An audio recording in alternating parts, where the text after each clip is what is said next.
తండ్రి కూడా ఎంత ఏడుస్తాడో తెలుసా? ఎంత ఏడుస్తాడు.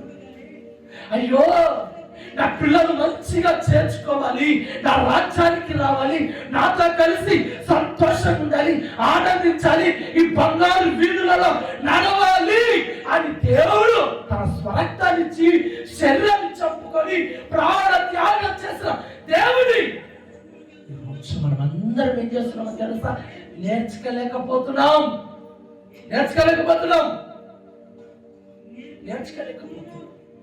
ఇక్కడి నుంచి, ఈ రోజు నుంచి ప్రతి పాఠము, ప్రతి వాక్యము ద్వారా ఏదో ఒక విషయం నేర్చుకొని బయట అడుగు పెడుతుగాక.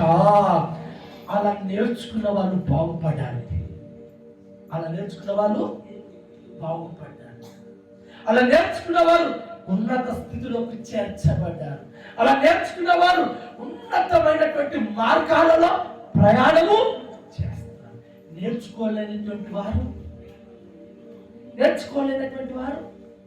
మన కళ్ళెదురుగా ఒక ఆత్మీయుడిగా, ఒక ఆత్మీయురాలుగా నువ్వు ఆత్మ సంబంధమైనటువంటి వాక్యము ద్వారా నువ్వు నేర్చుకోగలిగితే నీ ఆత్మ